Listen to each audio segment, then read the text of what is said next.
سالهای ساله که انسان‌ها برای رسیدن به خواسته ها و آرزوهاشون دوست دارن که به قدرت‌های ماورایی دست پیدا کنن.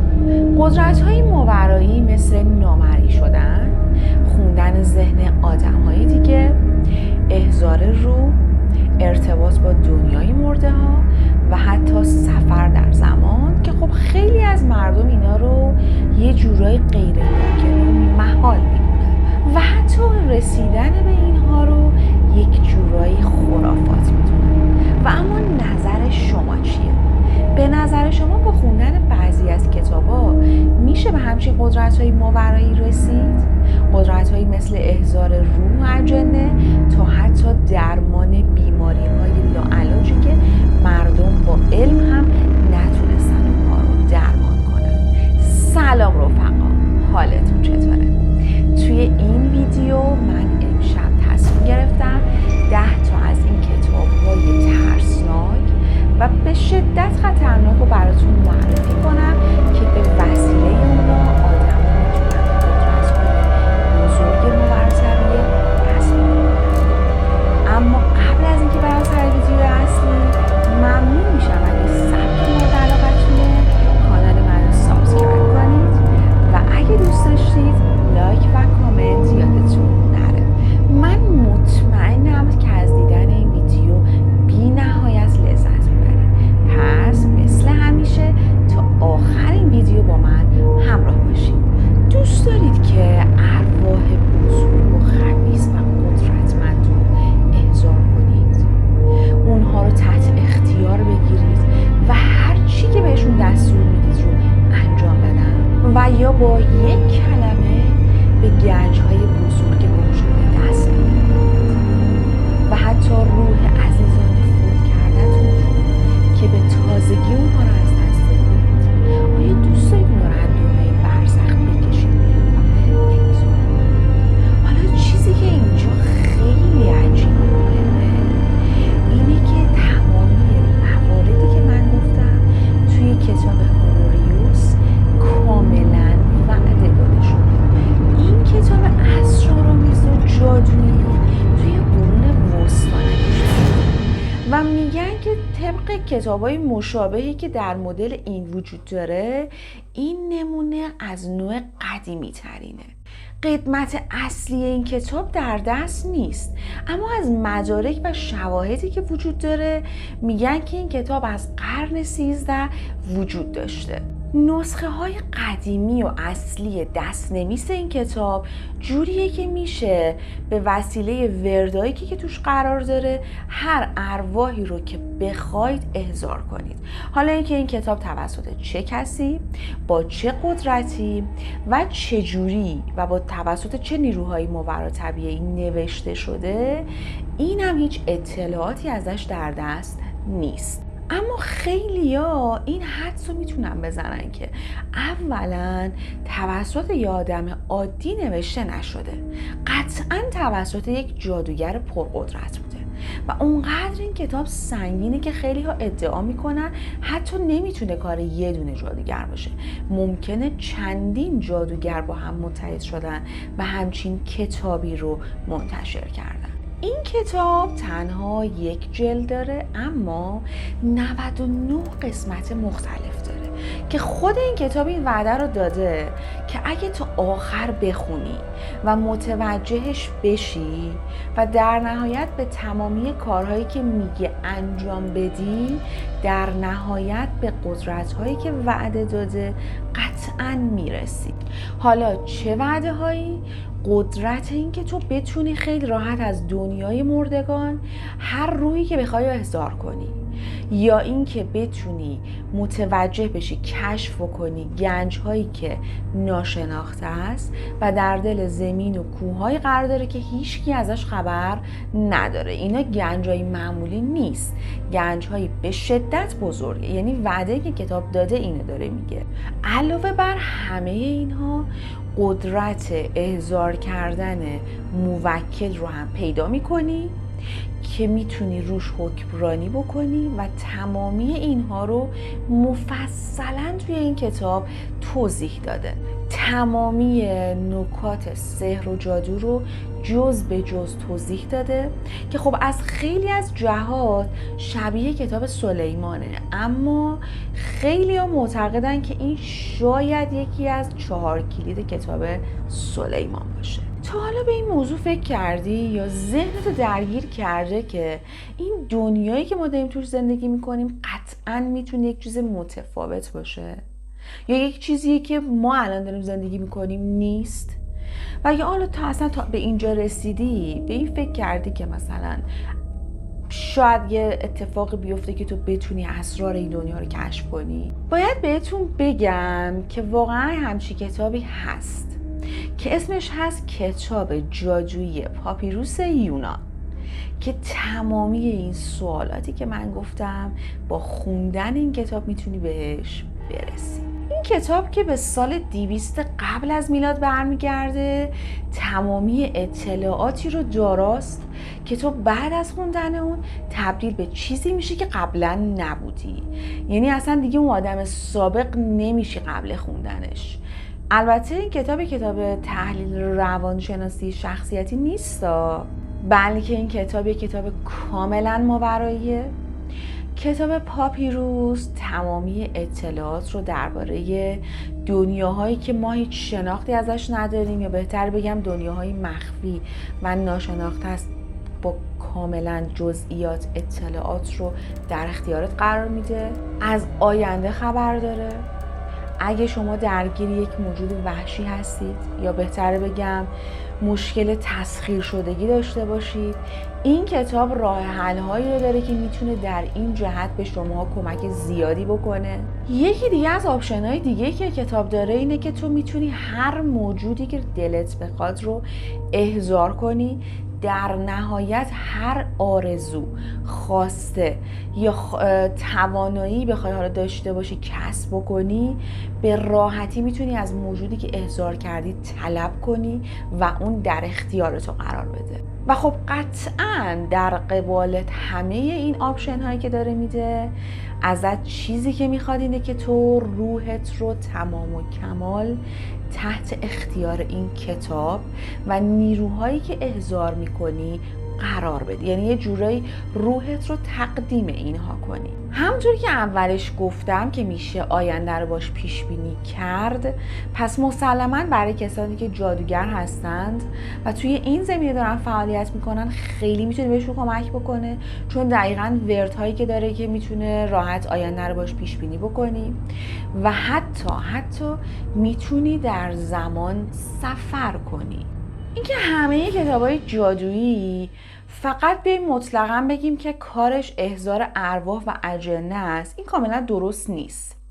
بعضی کتابا هستند که حاوی جملات مثبت و پیام‌های مثبت که خب آدم با خوندن اونها زندگی شرافتمندانه‌ای پیدا میکنه هم وجود دارن، که خب کتاب آرباتل یکی از همین کتاب هست.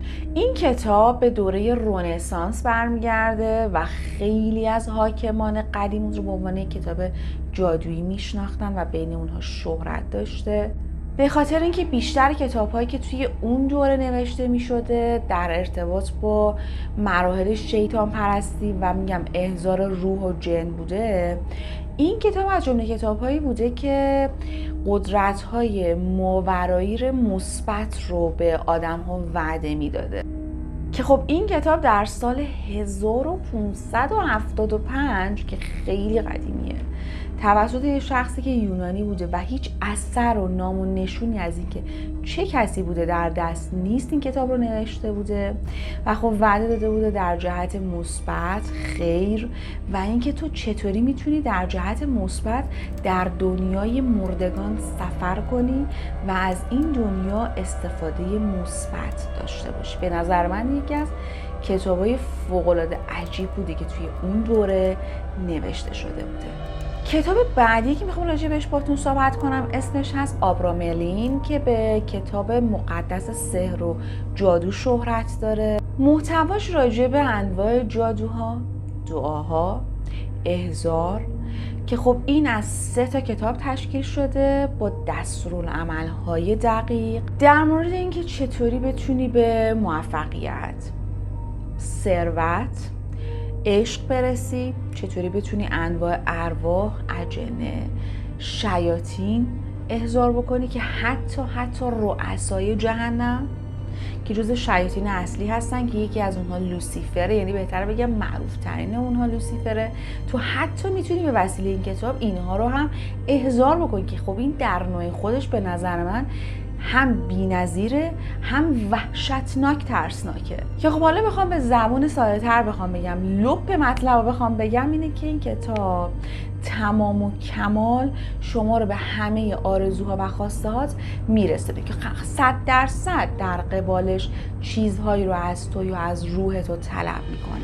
که محتوای اصلی کتاب درباره زندگی یک جادوگر خیلی قدرتمند به اسم آبرام الین بوده که این یک شخصیت یهودی آلمانی الاصل داشته، بین سالهای 1400 تا 1500 زندگی میکرده و بی نهایت قدرت‌های ماورایی خطرناکی داشته که این شخصیت حتی علم کابالایی رو هم کاملا بهش مسلط بوده که خب میدونید دیگه کابالا به ارتباط بین خدا و کائناته که این علم میاد این ارتباط رو آشکار میکنه و اون توی این کتاب تمامی علمش رو پسرش انتقال داده و کاملا آگاهی مفصل درباره کابالا هم توی این کتاب گفته که اگه دوست دارید نحوه مبارزه با دنیای اجنه و ارواح رو متوجه بشید و یاد بگیرید،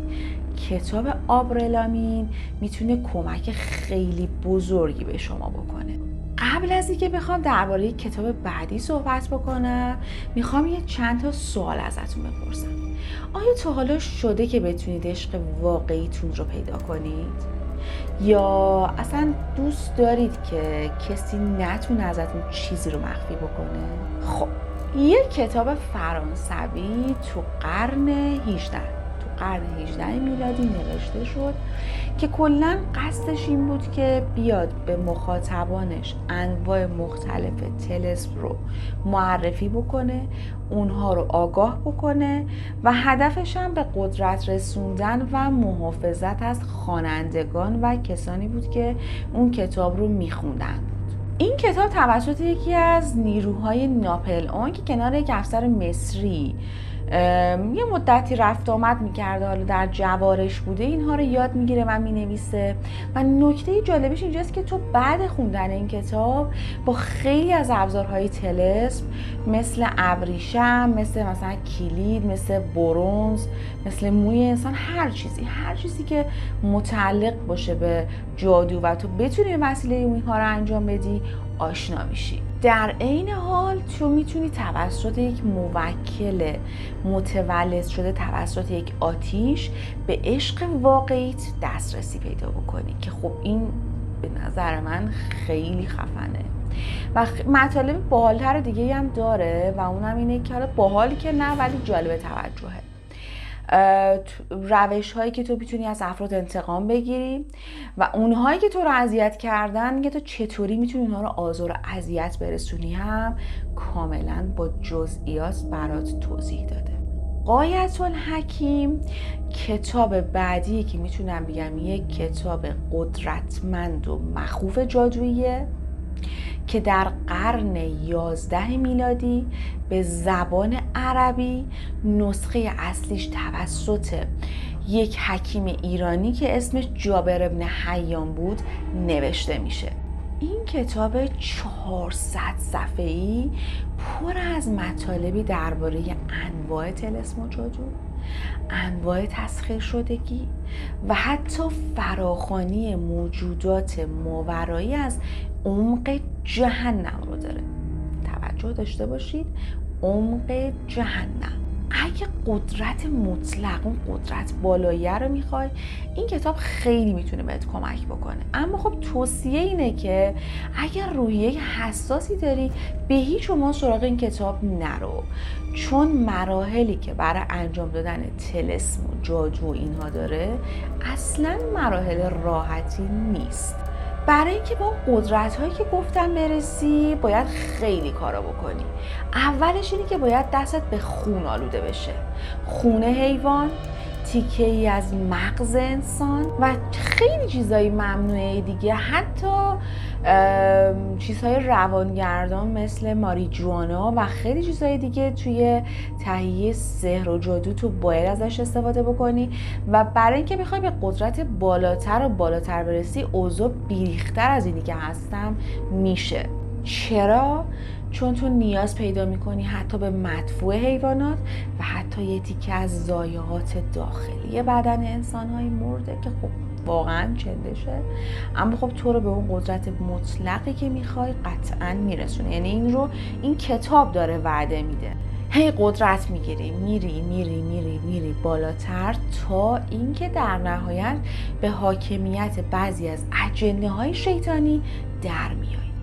کتاب کلید کوچکتر سلیمان، این هم باز معلوم نیست که نویسندش کیه، اما مربوط میشه به قرن 17 هم و انواع و اقسام وردها و طلسم‌های شیطانی توش وجود داره. آموزش برای تسلط شیاطین و اجنه و حتی احضار اونها و در نهایت وادار کردن اونها به هر خواسته‌ای که شما داری.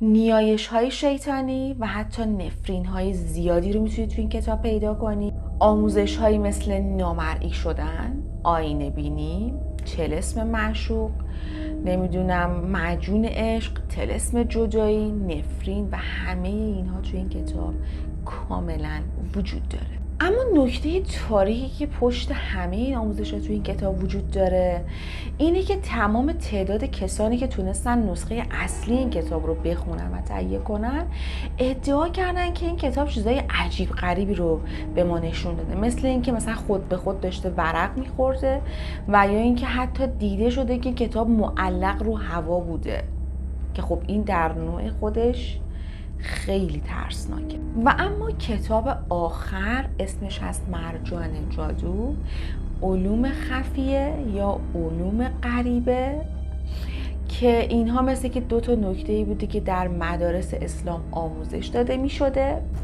و مربوط بوده به دنیای ماوراء طبیعه و علم غریبه. این یکی از کتاب‌های خیلی نایاب در این حال مخوفه که بیشتر مورد استفاده دعانویسان یا کسانی که در این ارتباط حالا علم می‌خواستن کسب بکنن استفاده می‌شد.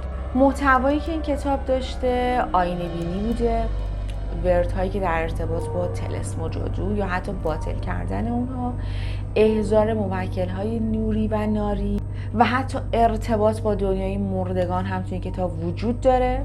این کتاب توسط شیخ بهایی نوشته شده و ادعا میشه کسی که بتونه این کتاب رو تا آخر بخونه، درک بکنه و کاملا متوجه بشه، کاملا میتونه در دنیا یا به دنیای ماوراء طبیعه مسلط بشه.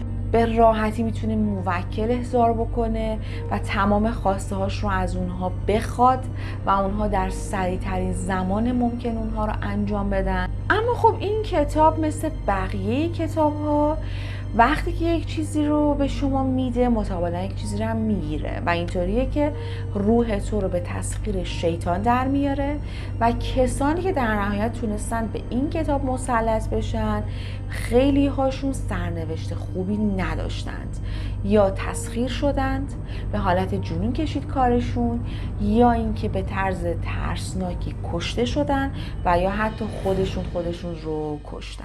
خیلی خب بچه ها، به آخرین ویدیو رسیدیم. مرسی که تا اینجا با من همراه بودید. امیدوارم که سبک مورد علاقتون بوده باشه و از دیدنش لذت برده باشید. وایی که خیلی جزئیات داشت، خیلی سخت بود.